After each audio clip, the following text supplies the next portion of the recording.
Bem-vindos ao curso de Biogeografia.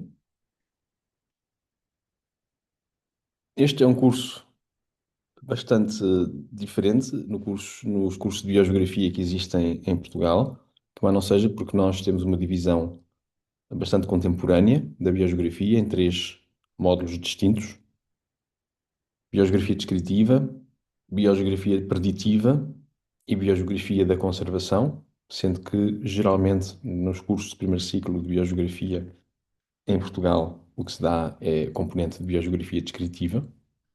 Nós aqui teremos quatro docentes que vão estar presentes neste primeiro módulo, que é o Dr. Diogo Alegador, a doutora Pamela Gonçalves Del Piego, a professora Carla Pinto Cruz e a doutora Catarina Meireles. Depois, na biogeografia preditiva, voltamos a ter a doutora Pamela e eu próprio, e em biogeografia da conservação, o Dr. Diogo e eu próprio. A biogeografia é o estudo da distribuição das diferentes formas de vida no planeta e das suas causas. Tem conexões evidentes com geologia, geomorfologia, litologia, climatologia e, claro, fundamentalmente com a ecologia e com a biologia evolutiva. Como dizia Darwin, nada pode ser entendido na natureza sem ser à luz da evolução. Portanto, é preciso ter presente a dimensão evolutiva, portanto, da história, mas a história não dos humanos, mas a história da evolução. E, no fundo, esta é uma estudo da distribuição das diferentes formas de vidas e das suas causas, é semelhante ao objeto da ecologia, estudo das relações entre os seres vivos e o ambiente que os rodeia. Mas, no caso da biogeografia, nós temos uma preocupação, por entender este fenómeno a uma escala bastante ampla, frequentemente de continentes, ou mesmo, em certos casos, à escala planetária. Enquanto a ecologia, muitas vezes, pode-se focar a uma escala que pode ser de uns simples metros quadrados, por exemplo. O primeiro ramo da biogeografia tem em Portugal alguma tradição, nomeadamente pela presença na Universidade de Lisboa da geógrafa Suzanne Davot, que veio de França e que estava imbuída desta tradição. Era a pessoa que dava biogeografia na Universidade de Lisboa, depois de ter sido substituída. Depois temos a biogeografia preditiva, que em Portugal começou a ser feita por mim. Neste momento já existem outras pessoas que também trabalham neste domínio, nomeadamente na Universidade de Lisboa. Mas este é o primeiro curso, tanto quanto eu sei, ao nível de primeiro ciclo, onde se abordam questões de biogeografia preditiva. E temos finalmente a biogeografia da conservação, que está relacionada com a aplicação das duas disciplinas anteriores, né, descritiva e preditiva, como auxiliar para o processo de tomada de decisão na área da biodiversidade e da conservação. Foi uma disciplina que foi formalizada, enfim, em 2005, 2004, pela Universidade de Oxford, pela Escola de Geografia da Universidade de Oxford. E publicou-se na altura um artigo na revista Diversity and Distributions com o título Conservation Biogeography, Assessment and Prospect. E este foi o primeiro artigo que usou este conceito de biogeografia da conservação e lançou um novo perfil para a revista, porque antes era uma revista que se dedicava ao estudo das invasões biológicas, e a partir deste número e com este artigo passou-se a dedicar à biogeografia da conservação. Para que serve a biogeografia? Bom, várias utilidades, além do estudo per se do processo do fenómeno biogeográfico. Como eu disse anteriormente, no contexto da biogeografia da conservação, a biogeografia serve para auxiliar o processo de decisão. Ajuda a gerar conhecimento que pode permitir um melhor ordenamento do território, uma melhor gestão e conservação da biodiversidade em áreas protegidas e não só. Permite estudar o processo, digamos, dinâmico de propagação no espaço de entidades biológicas, que podem ser para estudar invasões biológicas, no caso de espécies que não são nativas de um dado território e que são, de repente, observadas em territórios diferentes. Também a propagação de doenças infecciosas, esta área é uma área da medicina e da epidemiologia, mas que, enfim, pode ser também abordada desde a biogeografia, que tem uma série de metodologias próprias que são úteis, e também bioterrorismo, portanto, quando existe a introdução intencional de organismos biológicos que gerem um prejuízo nas populações e nas comunidades destinatárias. Uma das áreas mais populares da biogeografia moderna é o estudo do risco associado às alterações climáticas, nomeadamente no que diz respeito à biodiversidade. Esta é, digamos, uma das áreas mais importantes de trabalho da minha equipa de investigação e da Cátedra de Biodiversidade na Universidade de Évora. Temos mais de 30 anos de trabalho nesta área. Quem estuda a distribuição dos organismos selvagens, digamos assim, pode também estudar a distribuição dos organismos domesticados, seja num contexto agrícola, como florestal ou como de pescas. E já existem várias pessoas, principalmente oriundas destas disciplinas, mas que fazem recurso às metodologias desenvolvidas pela biogeografia, nomeadamente pela biogeografia preditiva, para estudar o potencial do território para estas atividades e para estudar também os riscos climáticos sobre estas atividades. Na arqueologia, na biologia evolutiva e na paleoecologia, também usam-se as abordagens, as metodologias e os conceitos desenvolvidos na biogeografia. A arqueologia, por exemplo, estuda os assentamentos humanos, e quando o ser humano, digamos, não era um ser humano tecnológico como hoje em dia, ou civilizacional, era um ser humano mais biológico, e, portanto, a distribuição destes organismos, destes hominídeos, estava muito relacionada com regras, com mecanismos que são comuns a vários organismos vivos. E a arqueologia, portanto, usa estes tipos de abordagens para estudar, por exemplo, onde poderão estar localizados assentamentos humanos que ainda não foram descobertos. A biologia evolutiva, a biologia evolutiva, enfim, está muito entrecruzada com a biogeografia, portanto, interagem nos dois sentidos. E a paleoecologia não é nada mais, nada menos do que a arqueologia da biologia, não é? Portanto, dedica-se a entender o fenómeno biológico no passado, mas num passado muito mais remoto do que aquele que a arqueologia estuda. E, portanto, faz todo o sentido usar os instrumentos da biogeografia. Eu próprio tenho feito alguns trabalhos na área da paleoecologia e, enfim, que nós conseguimos inovar porque trazemos toda uma parafernália metodológica e conceptual que é útil para entender estes fenómenos. Talvez a aplicação mais fora da caixa seja a astrobiologia, que, tal como a biogeografia, pretende entender a distribuição dos organismos vivos, mas enquanto a biogeografia se centra no planeta Terra, a astrobiologia centra-se no sistema interestelar. Perguntarmos quando é que surgiu a biogeografia. Ora, surgiu há relativamente pouco tempo. Essa é a resposta e já lá vamos. Mas a percepção de que a biogeografia existe, ou seja, de que os organismos vivos se distribuem com gradientes e de maneira diferente no espaço e no tempo, terá começado quando, enfim, o ser humano deixou a sua aldeia da África e passou a conhecer o mundo. E houve várias vagas do chamado movimento Out of Africa. Os seres humanos saíram várias vezes de África, espécies diferentes, variedades diferentes, em tempos diferentes, mas a última delas terá sido a mais importante, porque é aquela que, enfim, que é a nossa vaga, não é? A que deixou a marca ainda hoje.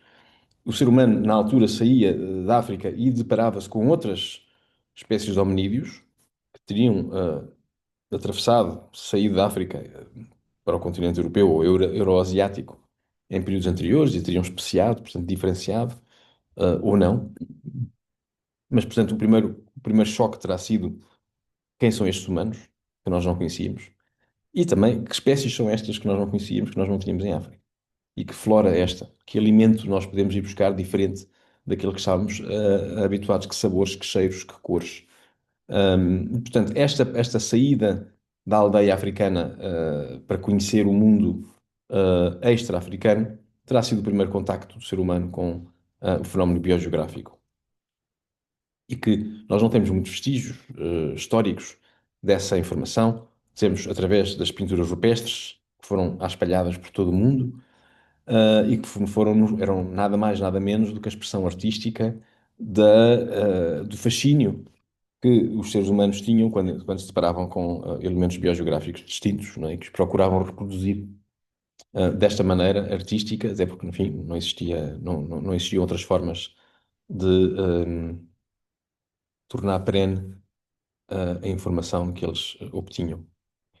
Mas além deste pasmo, deste fascínio que nós podemos, enfim, imaginar que terá acontecido, houve algo ainda mais importante, que foi o impacto humano fora da África, quando se começou a dispersar.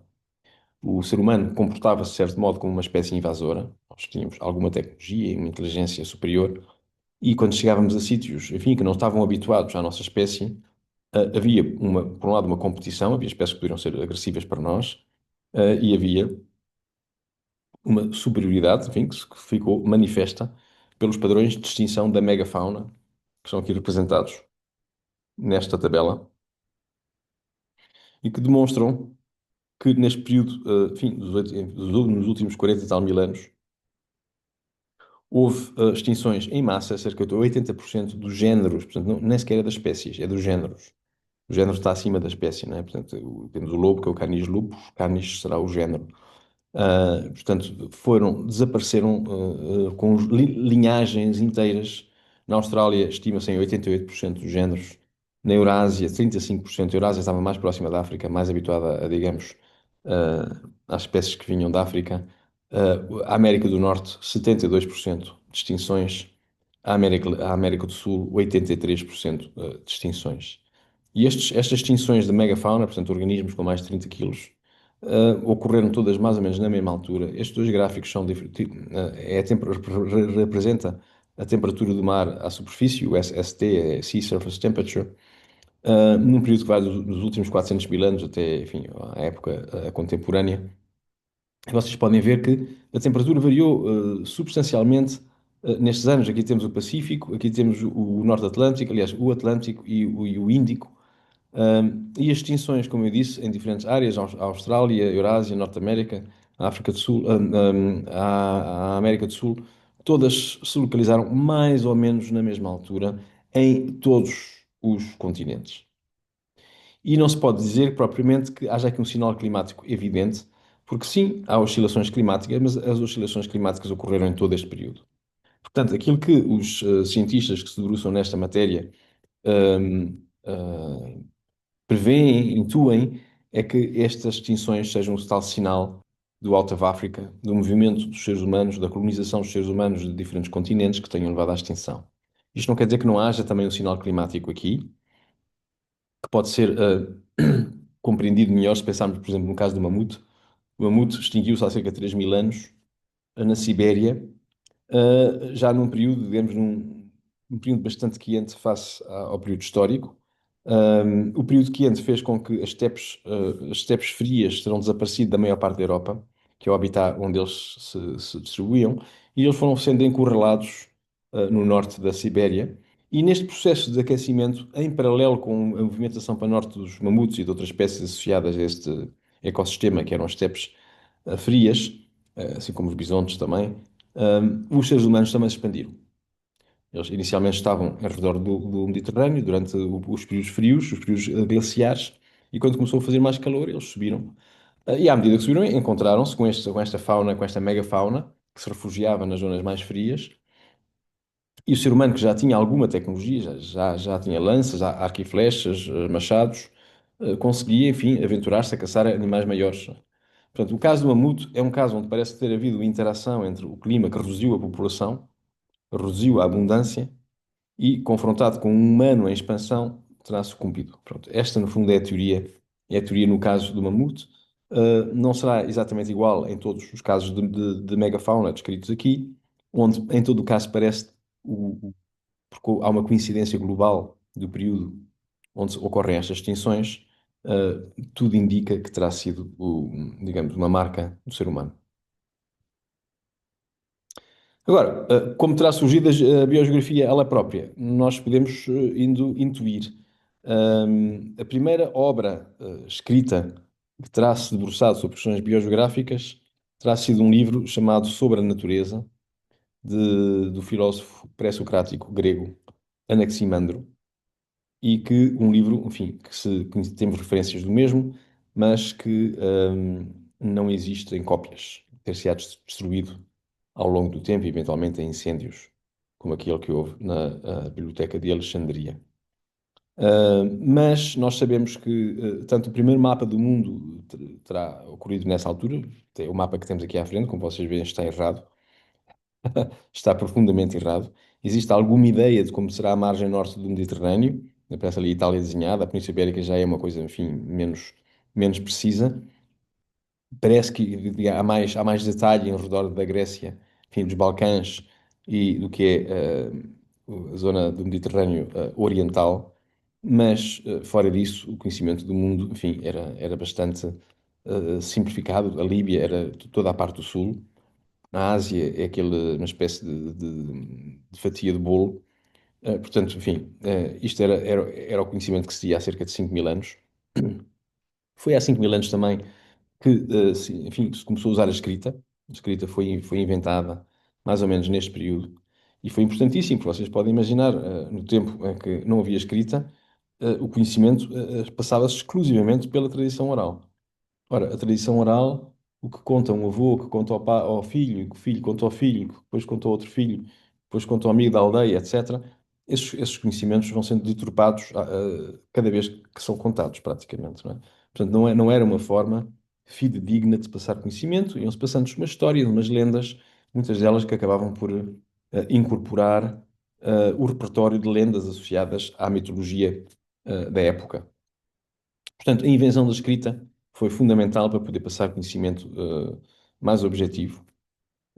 Mas a verdade é que até ao século XV, quando surgiu a imprensa, pelas mãos do alemão Gutenberg, um, o conhecimento ainda estava, digamos, muito restrito, muito limitado a algumas elites, nomeadamente ligadas à Igreja, e que não só impediam enfim, que a leitura fosse generalizada, só essas elites é que tinham acesso à leitura e as pessoas que se dedicavam à leitura também à escrita, copiavam livros para que houvesse mais cópias.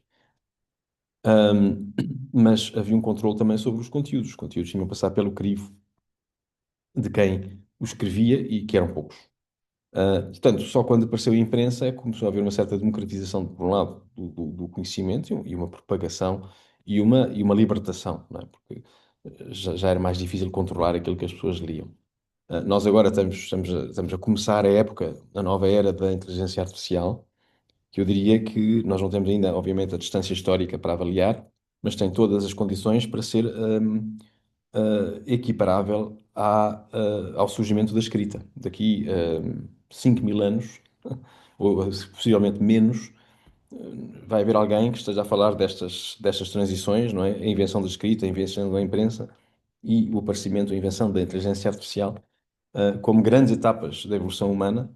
Eu diria que a inteligência artificial ainda não sabemos quanto pode ajudar a potenciar um novo conhecimento humano, mas nós sabemos que permite mobilizar o conhecimento humano de uma maneira que nunca tinha sido possível no passado. Nós hoje em dia podemos sintetizar 200 ou 300 livros em meia hora e começar a fazer queries, por exemplo, perguntas sobre esses livros, e sintetizar esse conhecimento em matéria de segundos, ou de minutos, ou de horas, não é? Portanto, quando alguém tivesse a ler esses 200 livros e sintetizá-los na sua cabeça, estamos a falar de anos, não é? Portanto, estamos numa fase em que o conhecimento humano será digitalizado e que será, no fundo, disponível, com um nível de democratização nunca antes visto. Mas isto é importante termos noção destas coisas para percebermos o pouco que sabia na altura e porque que sabia pouco e porque que nós estamos hoje numas circunstâncias diferentes. Ora, para a biogeografia, assim como para todas as ciências, estes marcos que eu acabo de dizer são, de facto, fundamentais. Não havia mapas, não havia escrita, portanto, não havia informação contextualizada. E é preciso esperarmos para cerca de 3.000 anos atrás para termos as primeiras viagens marítimas, no caso dos fenícios, que, enfim, que saíram da Síria, do Levante, e que se começaram a expandir pelas costas do Mediterrâneo tendo comércio, podendo de comércio, trazendo também conhecimento que tinham nas suas terras, adquirindo novos conhecimentos e havendo intercâmbio não só de bens para consumo, mas também de ideias. E foi o começo, digamos, de uma micro globalização, neste caso de uma regionalização, e que afetou também a biogeografia pela expansão de algumas espécies cultivares, como é o caso da oliveira. O Orlando Ribeiro, o Orlando Ribeiro dizia que a distribuição do Mediterrâneo coincidia com a distribuição da oliveira. E tem a ver com este processo. O clima mediterrâneo é o que permite não só a existência da oliveira, ela pode realmente existir para além do Mediterrâneo, é uma espécie bastante rústica, mas são as condições ideais para produzir uma azeitona de qualidade.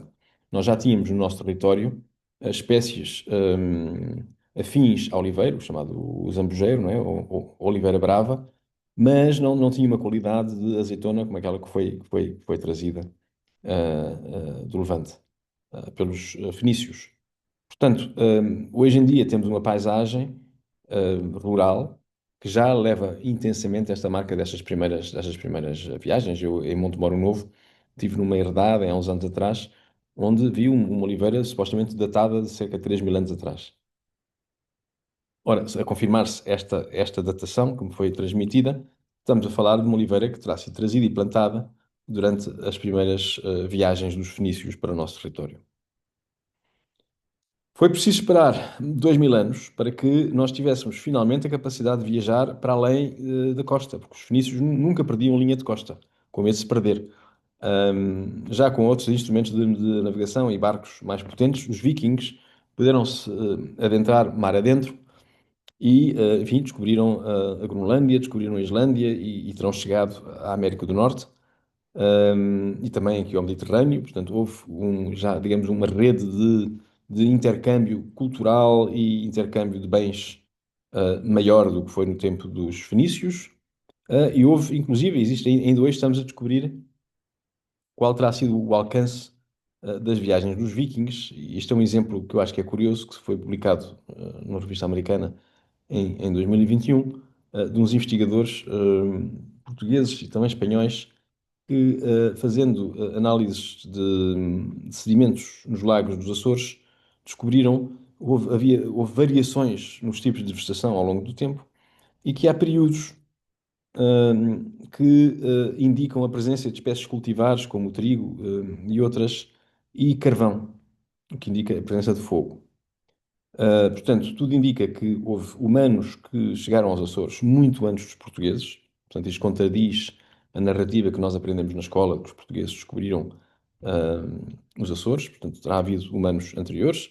Obviamente, não sabemos ainda quem eles eram. A especulação é que terão sido os vikings, porque eram aqueles que conseguiram viajar uh, para o meio do oceano. Eventualmente podem ter sido os fenícios que se perderam, mas enfim, a evidência aponta no sentido que sejam muito provavelmente os vikings. Existe uma polémica, há pessoas que discordam, portanto, eu ponho aqui as cópias dos dois artigos, se vocês quiserem saber qual é a polémica e perceber um bocadinho melhor o que está a passar ali, aconselho a leitura, complementar. É uma história interessante, sobretudo porque altera aquilo que são as nossas narrativas nacionais, não é? E vem do estudo da biogeografia, neste caso, da paleoecologia associada à biogeografia. Ora, estas viagens que eu descrevi aconteceram na Europa, aconteceram no Mediterrâneo, mas na China foi relativamente recente que eles tiveram que também começaram a ter, digamos, uma visão mais super-regional, com o general Zheng He, já com barcos mais desenvolvidos e que, tal como os fenícios, permitiram explorar as costas da Ásia e da costa do Índico africana, enfim, e espalhar conhecimentos, espalhar comércio e ter uma visão mais ampla também da biogeografia daquela altura. No entanto, isto é há cerca de 600 anos, foi pouco depois os europeus, em particular os portugueses, seguidos dos espanhóis, dos holandeses e dos ingleses, deram um grande salto, já com outro tipo de barcos, as caravelas, as naus, que lhes permitiram, e instrumentos de navegação, cruzar oceanos, dobrar cabos de tormentas, e, enfim, conhecer, ajudar a desenhar o mapa do mundo, conhecer o planeta de uma maneira muito mais precisa do que aquela que, enfim, que se conhecia anteriormente, e dar, portanto, a volta ao mundo com a famosa viagem, finalmente, de Fernando Magalhães, e companhia.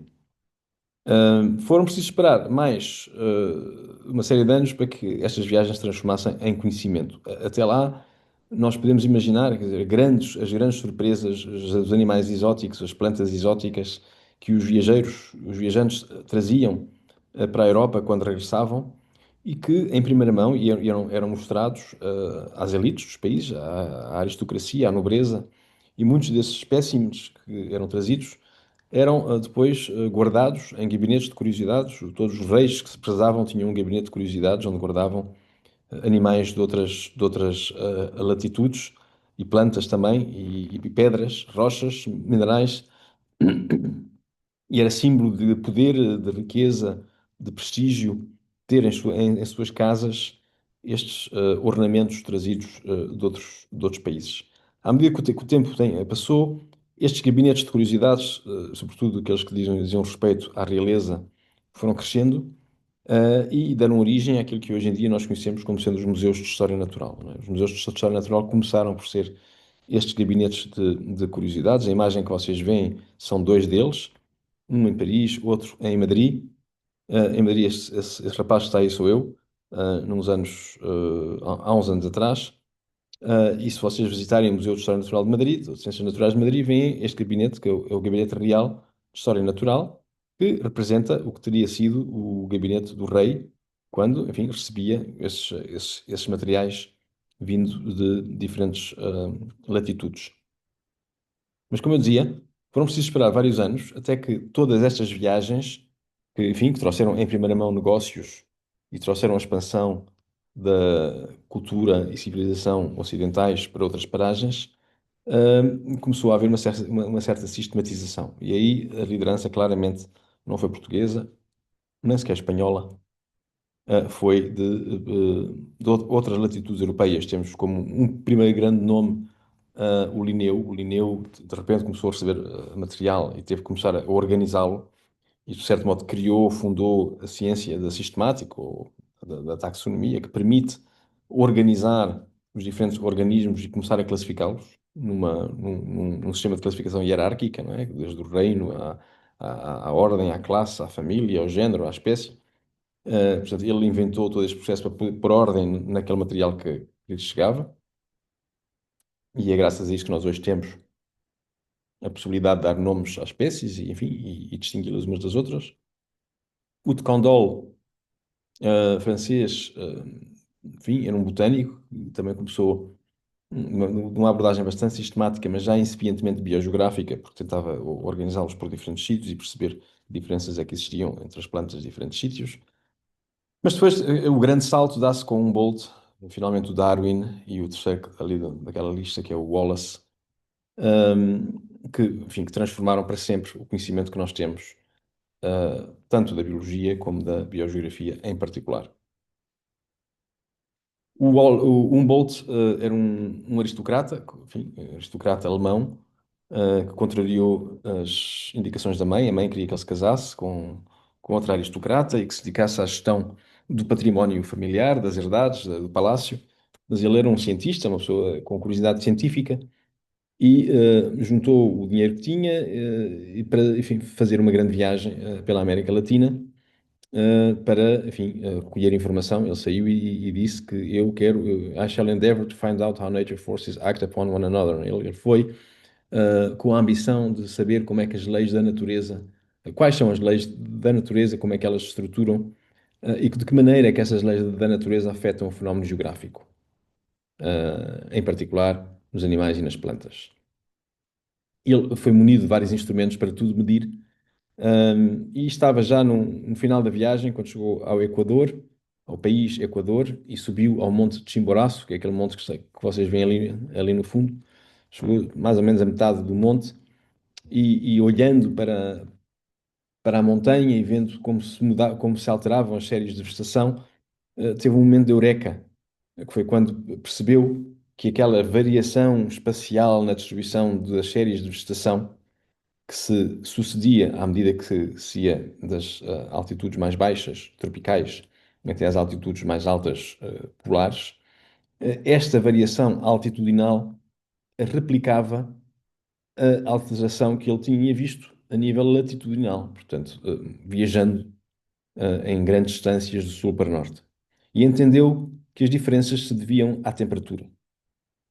Ora, hoje em dia, isto é uma verdade de lá para ali, toda a gente sabe que o clima afeta a vegetação, e de uma maneira bastante preditiva. Sabemos que temos as florestas boreais num determinado tipo de clima, temos a floresta equatorial num outro tipo de clima. Portanto, estas relações estão hoje perfeitamente estudadas, mas na altura o conhecimento sobre o planeta, como vocês sabem, não era o mesmo, e ele foi, digamos, a primeira pessoa que pôs, digamos, teve esta ideia de que existem isolinhas. Ele cunhou o conceito de isolinha, portanto, que linhas no território com uma temperatura semelhante, procurou sobrepô-las a tipos de vegetação para chegar à conclusão de que a vegetação mudava de uma maneira bastante fiel a estas isolinhas. Portanto, a contribuição do Humboldt foi para aquilo que nós chamamos de biogeografia ecológica, nomeadamente a ciência que estuda a distribuição dos tipos de vegetação. Recentemente, investigadores dinamarqueses, temos aqui nas fotografias o Jens Christian Svenning, da Universidade de Aarhus, eles na Dinamarca dizem Aarhus, e a Naya Morueta Olmes, que fez o doutoramento com este senhor, mas que entretanto está na Universidade de Copenhaga. Ela, em particular, deslocou-se novamente ao Monte Chimboraço, munida da cartografia do Humboldt, e fez uma nova cartografia, descobrindo, com esta análise histórica, que tinha havido uma alteração nas séries de vegetação, tinham subido em altitude, em convergência com aquilo que se esperaria, tendo em conta as alterações climáticas, portanto, o aquecimento global e o aquecimento daquela região também. Portanto, essa é a primeira descoberta que ela fez. E a segunda, enfim, já mais prosaica, de que tinha havido uma degradação também da vegetação, dos ecossistemas, em função, enfim, pelo aumento populacional e a expansão das atividades agrícolas e florestais pela floresta do Monte Chimboraço. O Humboldt, apesar desta observação desta equipa, Humboldt já tinha alertado para as alterações climáticas.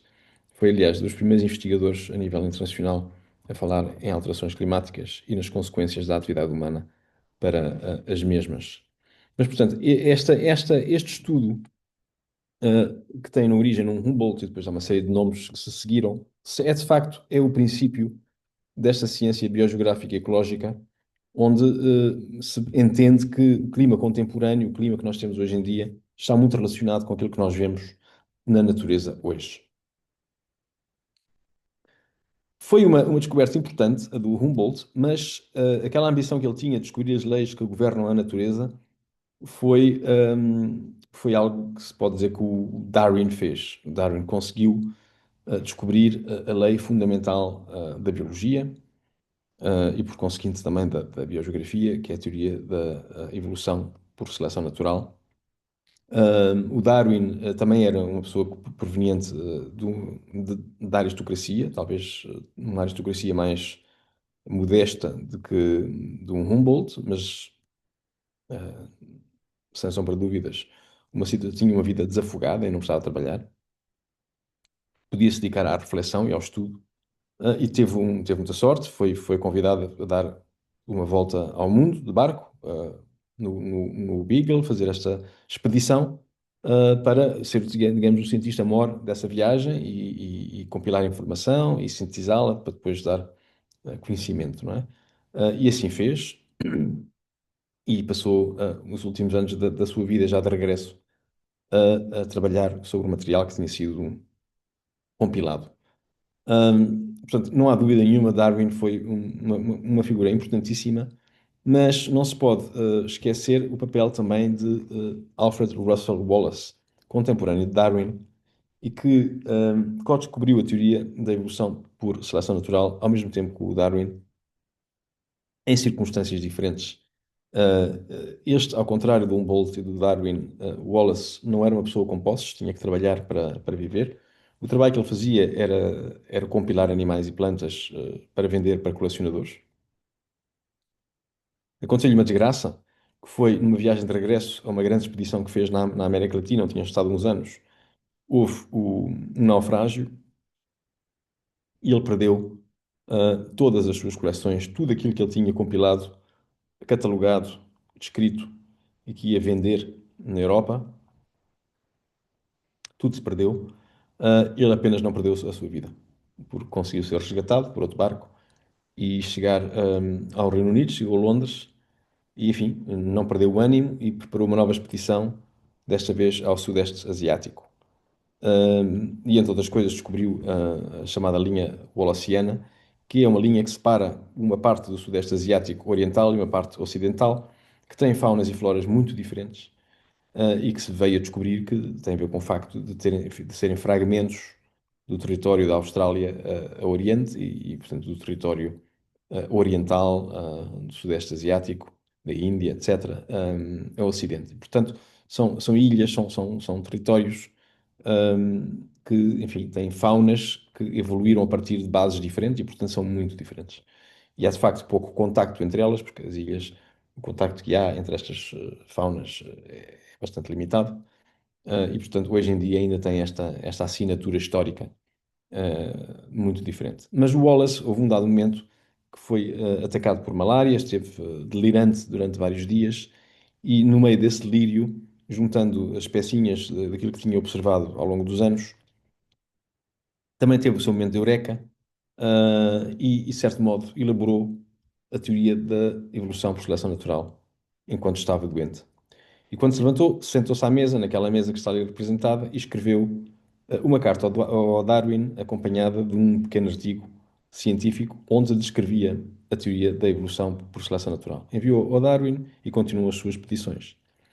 Quando o Darwin recebeu aquela carta, ah, entrou em pânico, porque havia alguém que tinha descoberto aquilo que ele supostamente estava também a trabalhar, falou com os amigos influentes e organizaram uma apresentação conjunta da teoria do Wallace, na Sociedade Linneana de Londres, e da teoria do Darwin. Portanto, o Darwin juntou uns manuscritos que tinham do seu livro, que estava a escrever, juntaram também o paper do Wallace e apresentaram simultaneamente com a teoria do Wallace e do Darwin. Acontece que o Wallace estava no campo, chegou uns anos depois, e o Darwin passou o resto da sua vida a elaborar aquela teoria de uma maneira mais sólida, no formato de livro que todos conhecemos, tendo, enfim, abdicado de fazer o grande livro que tinha pensado, que eram vários volumes, e fez um livro mais condensado que sintetizava a teoria, possivelmente com receio de que, entretanto, a ideia tendo já sido transmitida fosse uh, elaborada por outras pessoas. Mas o Wallace, além de ser de facto uma figura extraordinária e ter descoberto a teoria da evolução paralelamente com o Darwin e ter tido várias descobertas menores, ele teve uma descoberta para a biogeografia única, que foi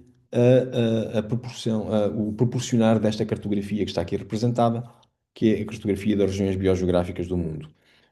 Chamavam-se regiões zoogeográficas, porque ele apenas estudou a zoogeografia, portanto, os animais, ao contrário do Humboldt, que se dedicava mais à vegetação. Mas esta cartografia determina regiões bastante uniformes, tanto em termos de composição de espécies, como em termos de linhagens evolutivas. Portanto, ele identifica áreas onde há faunas substancialmente diferente de outras, das vizinhas, por motivos que têm a ver com o isolamento, a falta de intercâmbio entre regiões e, portanto, uma evolução, digamos, independente de cada uma destas regiões. Nós, há uns anos atrás, um conjunto de investigadores, entre os quais me incluo, reanalisámos, enfim, os dados existentes, analisámos os dados existentes, porque na realidade o Wallace não analisou dados, ele observou dados em coleções e das suas próprias viagens para fazer aquele mapa. Nós, já bafejados da sorte de ter dados em quadrículas de 1 grau e tendo filogenias, portanto, informação sobre a relação genética entre diferentes espécies, criámos este outro mapa alternativo, que publicámos na revista Science, e que e a primeira coisa que destacaria é que é bastante parecido ao mapa de Wallace. Portanto, Wallace, apesar de todas as dificuldades inerentes ao tempo em que ele vivia, conseguiu fazer um mapa que era uma excelente aproximação à realidade. Falhou em algumas coisas de detalhe, por exemplo, ele tinha posto a Madagascar como pertencendo à região biogeográfica de África, quando não pertence, pertence à Índia. Portanto, a Madagascar, sabe-se hoje, é um fragmento da Índia, e que, enfim, fez um processo de drift até chegar às costas da África, mas tem uma fauna muito diferente, uma fauna e uma flora muito diferente da afrotropical, porque a base de onde partiu é da Índia. O mesmo se passa aqui bom, isto já o Wallace tinha identificado que esta região oriental do Sudeste Asiático estava mais ligada à Oceânia, e a outra parte estava ligada, digamos, àquilo que é a região oriental da Índia e similar. E nós identificámos uma região chamada sino-japonesa, diferente, enfim, de interface entre o Paleártico e a região oriental. Também esta área aqui do Norte de África, também que, enfim, separada do Paleártico, enfim, e mais alguns detalhes. Mas tendo em conta, de facto, que nós hoje temos muito mais informação e que o Wallace tinha pouca, eu reforçaria a semelhança entre os dois mapas mais do que as diferenças. Eu acho que estamos agora em condições de entender que temos uma escola de biogeografia, de biogeografia ecológica, que de certo modo estuda o fenómeno biogeográfico à luz, portanto, variáveis biológicas como vegetação ou distribuição de espécies, à luz de variáveis contemporâneas como o clima, a precipitação, os solos, a geomorfologia, e depois uma biogeografia evolutiva ou histórica, que incorpora informação sobre a diferenciação entre os organismos, portanto, a história evolutiva dos organismos e, digamos, os pathways, os caminhos que elas tiveram desde a origem, enfim, que apareceram evolutivamente, como se foram dispersando no espaço e no tempo, e como é que isso afeta, digamos, as comunidades, a composição das comunidades que ocorrem no espaço. Tradicionalmente, a biogeografia ecológica é mais feita por geógrafos, e a biogeografia evolutiva é feita quase exclusivamente por biólogos. Estas fronteiras acabam por se esbater nos dias de hoje, porque na realidade hoje estamos preocupados em entender o fenómeno independentemente digamos, da escola com que se vem, e as pessoas que se dedicam à biogeografia procuram, afim, aprender ferramentas de diferentes áreas para estudar um fenómeno que, no fundo, é no espaço e no tempo. Não é? A biogeografia não pode ser compreendida sem ser à luz da evolução, como dizia Darwin, mas também não se pode compreender sem leis da geografia, como da autocorrelação espacial. As coisas que estão mais próximas umas das outras são mais parecidas do que as que estão mais distantes. Portanto, nós temos aqui a confluência da biologia e da geografia e não há volta a dar. É preciso aprender estas duas disciplinas para estudar a biogeografia. Temos também a sorte, a minha geração foi, digamos, a primeira que teve a sorte de poder ter acesso a dados biogeográficos em formato digital e já em quantidade suficiente para começar a extrair padrões. Foram precisos esperar 500 anos para nós termos este tipo de informação, não é? Desde o início das explorações marítimas até aos dias de hoje. Eu digo aqui dias de hoje, digo o final do século XX. Eu participei na digitalização dos primeiros dados biológicos portugueses e fiz alguns artigos. Também durante o doutoramento colaborei nos esforços de digitalização e de harmonização de dados europeus. Portanto, há uma quadrícula de 50 por 50 quilómetros. Este foi o primeiro mapa de biodiversidade europeu que foi produzido e publicado no ano 2000. Portanto, hoje em dia temos imensos mapas, mas quer dizer, este foi o primeiro. Não é? Pouco depois da compilação de dados, enfim, regionais e de museus de história natural, etc., fez o primeiro mapa global de diversidade. Imaginem se o Darwin e o Wallace tivessem tido acesso a esta informação, o que poderiam ter feito com ele. Portanto, isto é informação que é muito recente, nós hoje damos-la como adquirida, mas esta já é do nosso século, do princípio do século XXI. E aos dias de hoje, nós temos um organismo chamado GBIF, que vocês vão, na primeira aula de Big Data, vão ser introduzidos e depois na aula seguinte também vão poder descarregar dados. Portanto, os dados do GBIF, que é o Global Biodiversity Information Facility. Portanto, é uma plataforma onde as pessoas que compilam dados os despejam lá, ou despejam as fontes, de modo a que depois seja possível ter esta plataforma unificada, onde todos os dados estão disponibilizados e podem ser analisados. Todos os dias são vertidos mais dados para esta plataforma. Portanto, é uma plataforma em constante atualização e que já permite estudar não só vertebrados, não é, como mamíferos e aves e anfíbios, répteis, mas também invertebrados, plantas, organismos terrestres, marinhos, fluviais, etc. Portanto, já com o tempo vai se tornando uma base de dados cada vez mais completa e que nos permite começar a estudar biogeograficamente uma série de fenómenos. Neste momento, a fronteira do conhecimento já não é o que é que existe onde, mas quais são as trajetórias, tanto de abundância como de distribuição, no tempo, não é?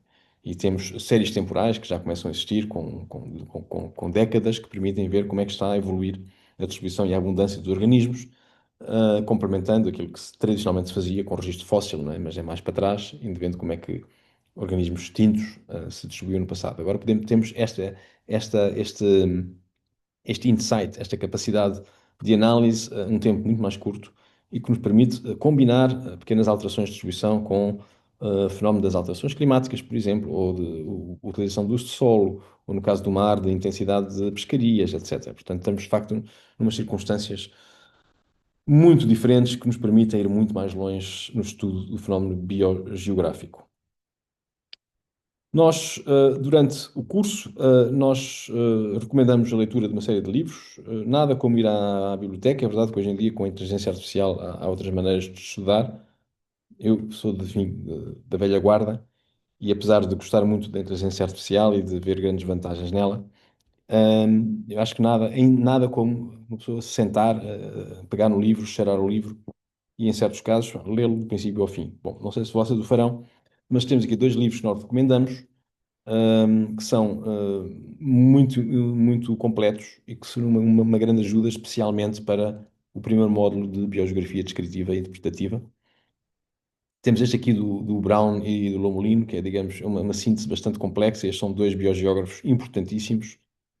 James Brown, um dos grandes nomes da ciência ecológica moderna, um Lomolino, um histórico da biogeografia, ambos vivos.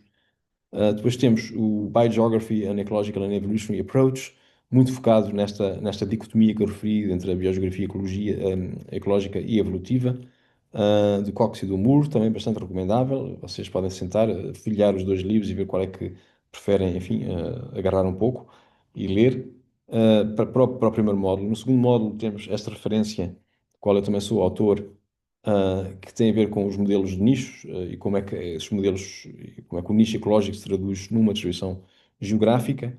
Portanto, é um livro mais conceptual, que é a ponte necessária para entender os modelos que nós fazemos e que vocês terão a capacidade, terão a oportunidade de testar e de usar durante este curso.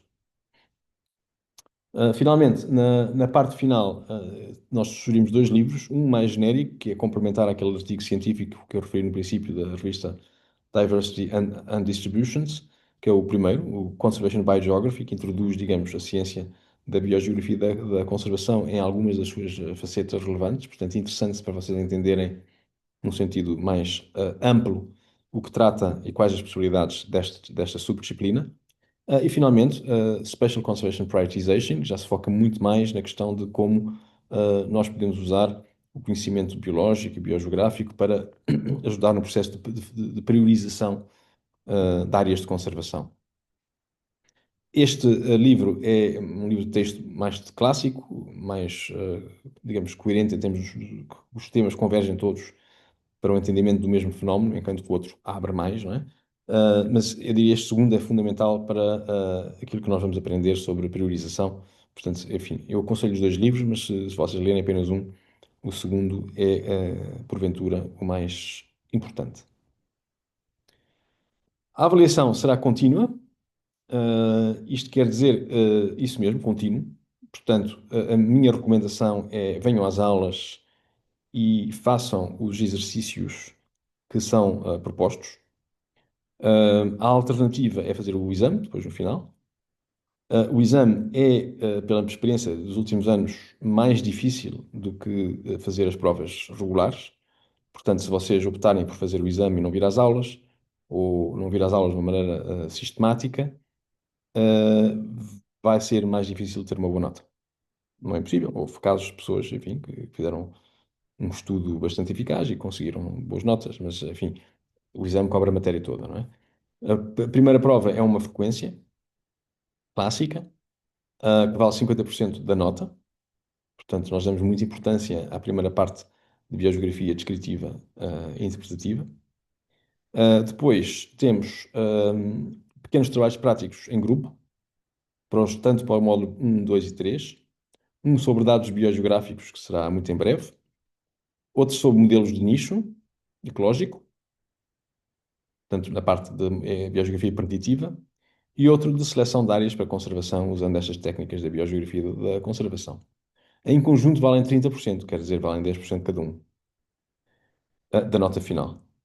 Depois temos, durante o módulo 2 e 3, na sequência de aulas online, nós estamos a testar nesta unidade curricular esta possibilidade de termos algumas aulas em vídeos como este. No passado nós já usámos e deram resultados muito bons. Houve uma tendência de melhoria de nota do conjunto, não é? Porque entendemos que esta aula pode ser visualizada várias vezes e podem parar quando quiserem, se não perceberem alguma coisa e ouvir outra vez. E nós depois o que nós fazemos é, quando temos uma aula neste formato de vídeo, o que temos uma aula presencial, para, por um lado, tirar dúvidas e, por outro, eventualmente fazer uma avaliação sobre aquela aula anterior, de modo a assegurar que vocês, efetivamente, atendem à aula, mesmo que seja em formato de vídeo, e que aprendem os conteúdos que se propõem nessas aulas. Portanto, nós temos, tanto no módulo 2 e 3, pequenos quiz, pequenos questionários, que serão feitos em sala de aula, antecedidos de uma sessão de dúvidas, caso existam, e cada um deles também vale 10%, portanto 20% do total da nota final. Nós usamos o Moodle como instrumento de comunicação com vocês.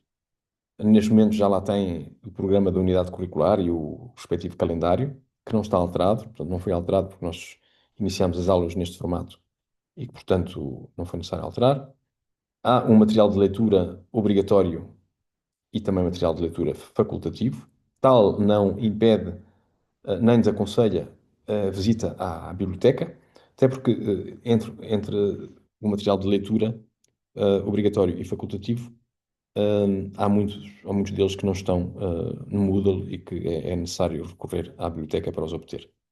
Encontrarão os vídeos, tanto este como os próximos que forem disponibilizados, assim como comunicações docente-aluno, alguns, digamos, em painel escrito, e outros através da plataforma de e-mail que está associada ao Moodle. Portanto, eu aconselho-os encarecidamente a usar o Moodle como forma de comunicação connosco e como forma de obtenção de informação.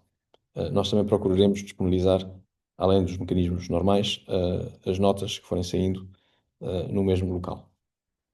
Muito obrigado pela vossa atenção e espero que o curso corra da melhor maneira.